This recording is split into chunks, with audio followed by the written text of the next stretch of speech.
Okay, hey guys. So a couple of people have been asking me about coloring and how to color and all of that stuff. But I mean, I just refer them to YouTube because that's where I learned most of what I know about coloring. But majority of the time, they still don't understand. They're like, I don't understand what they are doing on YouTube, and I'm like, okay, no problem. Search for more videos. I didn't understand, so but then I was like, search for more videos. Okay, so let's just get into this. I want to get this done as soon as possible and also explain it as simple as possible. So I might be using a lot of terms that you might have not heard in other YouTube videos, and some are just terms I made up by myself just for the simplicity of how I want the tutorial to be. So yeah, I'll just get into it now. We have a circle, which is our main object. The object of the day is the circle. Okay, so when it comes to colors, let me remove the circle. Okay, so when it comes to colors, this is how I think of colors. I classify colors into three major parts, which is the highlights. Okay, no, let me start from. You can start from the highlights, but I'm thinking of it in another way, like in the practical way.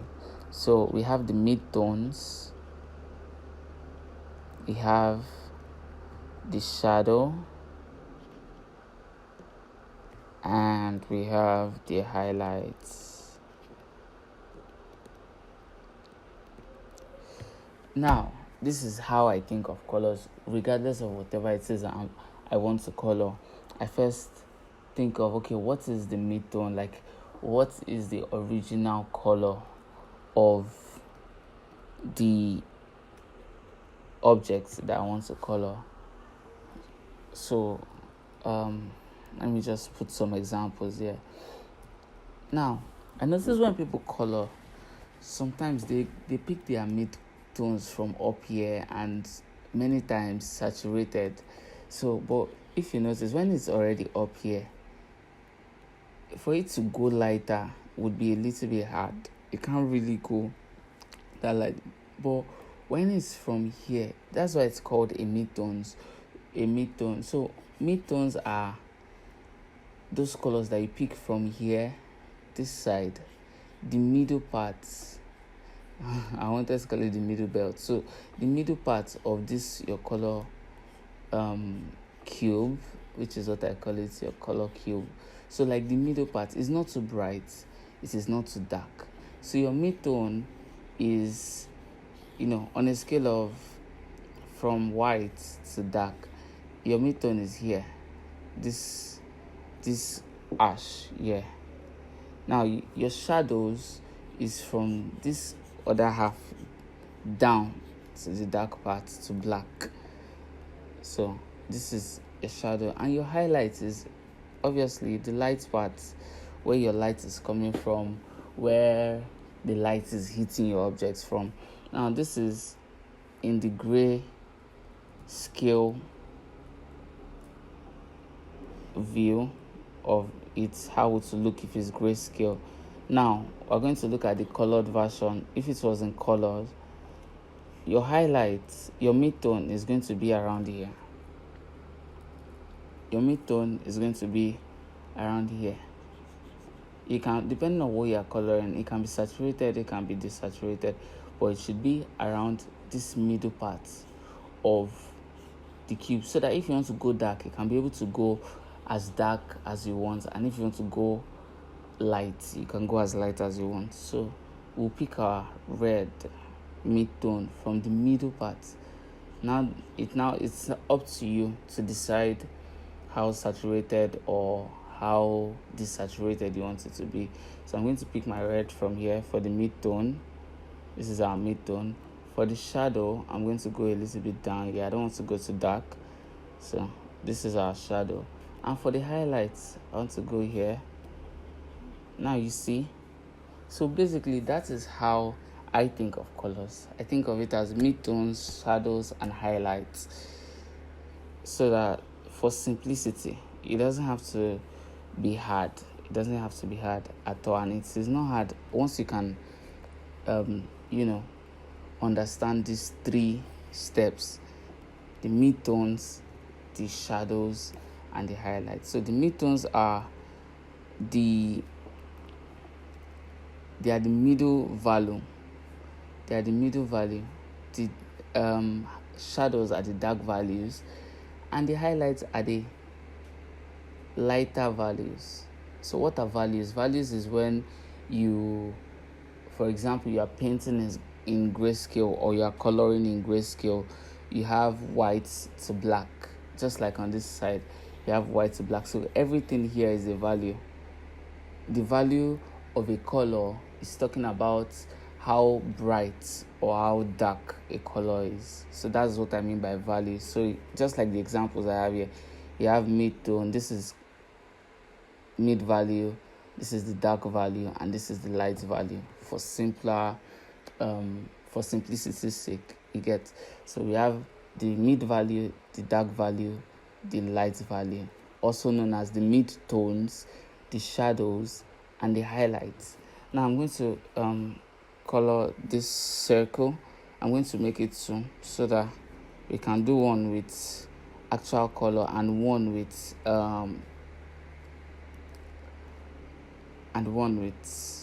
in grayscale, just for more understanding. Like I said, I don't want to waste more time. So for this one, I'm going to pick my color from the mid-tone.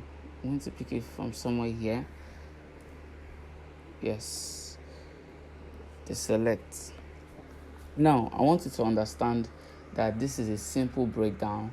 There is still a whole lot of things that go into coloring, but this, for me, is the first things that I wish I understood first before thinking of, how does rim light work? How does ambience, all of those things. Like, I first had to understand what is a mid-tone, because I realized when I color, I love when I see highlights in illustrations, but I just didn't know how to do it, because by the time I want to light my characters, it's already bright. So there's it can't go any brighter, regardless of what the light situation is.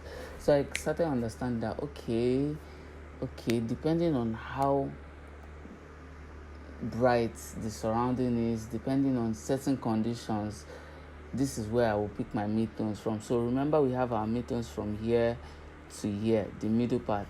So your midtones, when it's down here, it means maybe the room is not that bright. So maybe your highlights can be somewhere here. It still works, because it's not every time your highlight has to go 100%. It depends on where the light source is and how it's hitting the object. Now, your light source is obviously simple. Your light source is where your light is coming from. It is the source of the light that is hitting the object. So we have a ball here, for example. I'm going to do it in grayscale first so that we understand. Now, your light source is this white bulb here. This is our light source. Our light source is coming from here. Wherever your light is coming from is what you call your light source. Now for the red too, I'm going to put a light source for it so that we don't have to go back again and be changing. So yeah, this is our light source for our red ball. This is our light source. Now for this gray, I'm focusing on the gray now. One thing you have to understand is that your light is what supports the dark. You understand? So your light is always opposing the dark. It's just like that yin yang illustration where you have black and white in opposite sides. But at the end of the day, I think the explanation is it all balances everything. So something cannot just be whole white and just, So your white supports the dark. It doesn't oppose it, but then they stay on opposite sides. But at the end of the day, they work together to balance your illustration. Now, I'm going to explain. This here is obviously not a midtone. It could be a midtone, but then remember what I said. You can pick your midtone from here too. Yeah, so we're going to pick our midtone here just to brighten it up a bit. Yeah, so this is where our light source is, meaning our light, we're just going to raise this. You remember our midtone is here, so our light is going to be a bit here because our light source is close to the ball. It means that we will go very bright. So that's another thing to consider, where your light is coming from and how intense it is, like how close it is to the object is going to affect the brightness, the effect of the light on the object. So if your light is very far from your object, it's not going to be very, very bright. You get. But if your light is close like this now, it is going to be very, very bright. So when coloring, you switch to your soft brush and you lower the opacity so that it has this flow to it. It doesn't just, if the opacity is high, it will just be like white, which nice is not really nice. So you lower the opacity to, I do lower my opacity to 25, 30 or 22 depending on how I'm feeling that day. So yeah, we start from where our light source is coming from. We start to color. And also remember, the form of the object matters too. If you are coloring a sphere or a ball, you have to color it as a ball. The light doesn't just like engulf the entire thing. No, when there's a light source, the light also fades into the shadow, so it doesn't like brighten everywhere all at once. It fades in little by little. It's like a gradient. So for this ball now, we're going in with our whites. Just you see, you can feel it like it's 3D. It's not just there. So now we go to our shadow. We reduce the size of our brush and just okay. So we apply the shadow little by little. We don't just go over it. Shadow, they all work in a gradient form. So gradients means at the beginning is strong, but the more it goes in, it loses its value little by little, then it fades into the light. So you see this now, we can identify where our shadow is and where our light source is coming from. We can see that our light source is coming from up here and our shadow is coming from down here. Let me use my hard brush to okay, let me use my hard brush to to explain better. So you see the light source is coming from here. See our light source coming from here. It's not just staying in this place. It didn't just say, oh, I'm coming from here. No, light spreads. Yes, light spreads.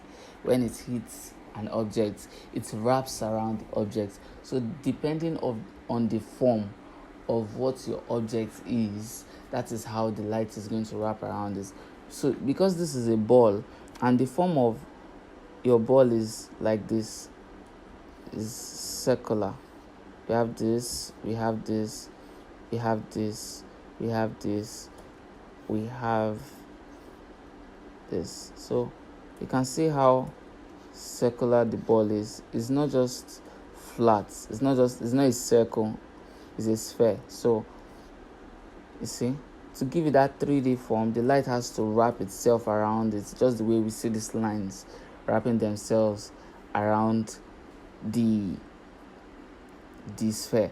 So obviously, if the light is coming from here, it's going to hit these spots first, hit here, and this will be the most lit part because that is where the light source is facing. But as it goes in, it's going to reduce little by little. As it reaches here, it's going to reduce. Then as it gets here, you see even all this side is already getting dark, but you see it's reduced as it goes inside. Then even for the shadows too, where it started is dark, then as it goes up, it starts losing that value. You get.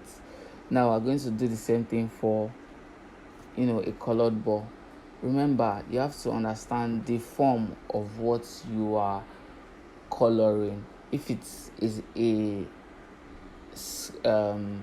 what do we call it? If it's a cube, we're not going to color a cube this way because obviously cubes have sharp edges, so the colors are going to the shapes are going to be sharp when coloring.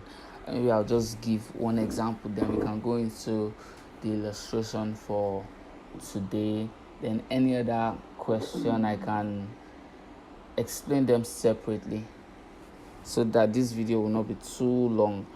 So yeah, this one I'm going to draw out the forms.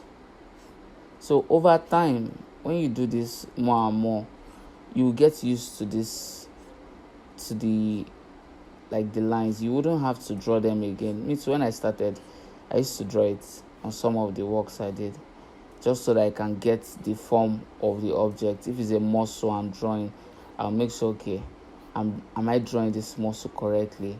Am I doing this thing the right way? Am I rendering it? According to the way the form is? So this is second. So for example, if it was the hand muscle, you have something like this.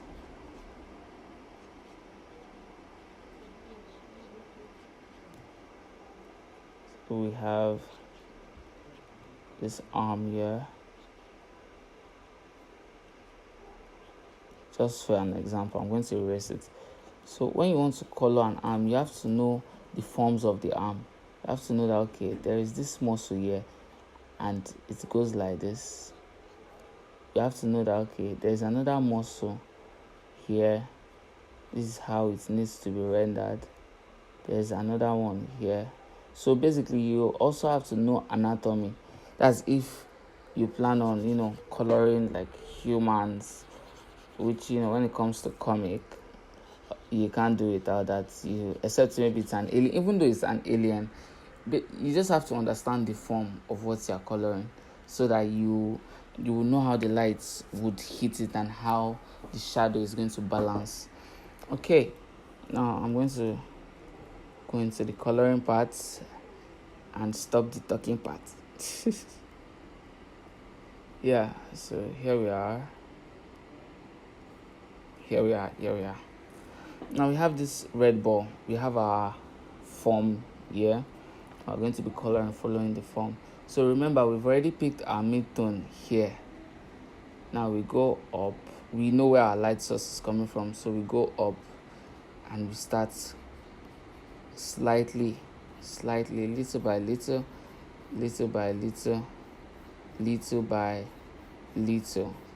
to bring out the form of our sphere, and not just coloring it as a flat object. We want to bring out the form. We want people to see it and know that, okay, this is a ball, this is a sphere, not just a circle that was drawn flat. Yeah, so if I remove this, you can see it. I think you can see it. So that's a joke. So yeah, you just balance it out a bit. Then as usual, the shadow is going to come from beneath. is opposing it, is balancing it. So you take your shadow, you go darker a bit, then you start applying your shadow there. I'm going to remove the grid so that we can see better. Okay, so you start applying your shadow, and you can pick from the center just to smoothen it out.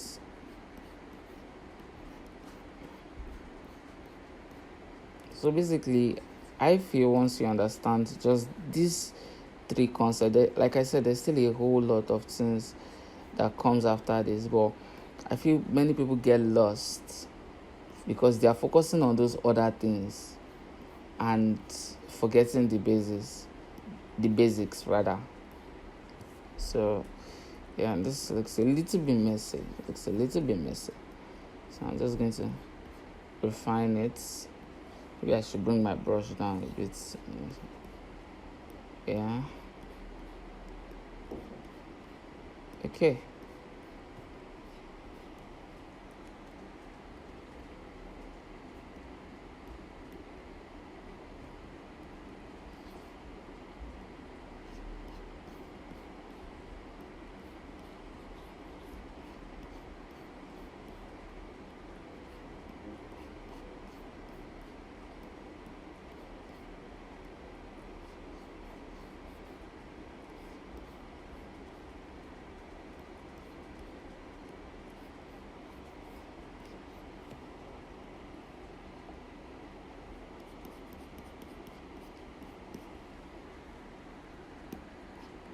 Okay. So you can see it's looking like a sphere and not just a flat circle. So basically you just have to render it following the form that you have. Yeah, so that's it. So that's it for midtones, shadows, and highlights. Those are like the three basics. If you can focus on them and master them very well, by the time you start adding the other things when coloring, for example, the lights from surroundings, rim lights, and other lights, and other lighting scenarios, you become a boss because you already understand the basics, which is highlights, the highlights, the shadow, and the midtones. So that's for this.